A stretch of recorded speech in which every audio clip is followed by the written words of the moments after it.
চালক বলবেন না ভাইয়া, এখন থেকে পাইলট। আমাদের নাম নতুন নাম দেওয়া হয়েছে। ভাইরে, পুরুষ বাস চালালে হয় ড্রাইভার আর মহিলা বাস চালালে হয় পাইলট। এই বৈষম্যের দেশ নিয়া আমরা কই যামু ভাই? এই যে এই খালারে দেখলাম বলতেছে চালক বলবো না, পাইলট হিসেবে নিজেকে গর্বিত মনে হচ্ছে। পাইলট হিসেবে আমি নিজেকে গর্বিত মনে করছি।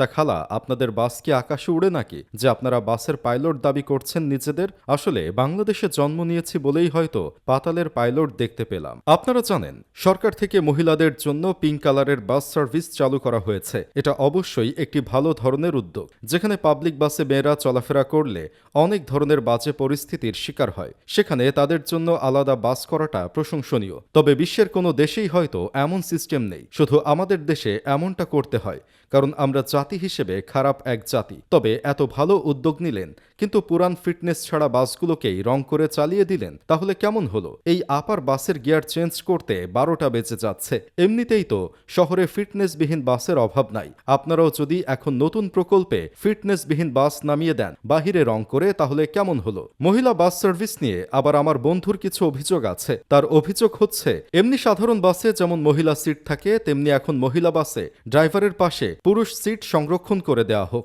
তবে এসব বাসে আমরা না উঠতে পারলেও অ্যাডলফ খান আর রুমি করিমরা, হোসামিনরা উঠতে পারবে, কারণ তারা তো মহিলা আক্তার পুরুষ কোটায় চলে বাংলাদেশে। কিন্তু দেখেন মহিলা বাসে আবার যেন মহিলারা তাদের প্রেমিককে মহিলা বানিয়ে এই বাসকে ডেটিং বাস বানিয়ে না ফেলে। না মানে এটা তো বাংলাদেশ, এখানে তো সবকিছুই সম্ভব। তাছাড়া আবার দেখেন ভাড়া আর সিট নিয়ে যেন মহিলারা নিজেদের মধ্যে কাইজা লাগাইয়া চুল টানাটানি না করে। মহিলারা আজকাল যেভাবে রাস্তাঘাটে চুল টানে সেই টানাটানি আবার 5 জন পুরুষ মিলেও ছাড়াতে পারে না। তখন আবার এসব সামলানোর জন্য পুরুষ নেওয়া লাগবে গাড়িতে। তবে দুঃখের কথা আর কি বলবো, পিঙ্ক বাস চালু হওয়ার প্রথম দিনই দেখি সেই বাসে কিছু পোলা উঠে গেছে। এইটা কোনো কথা?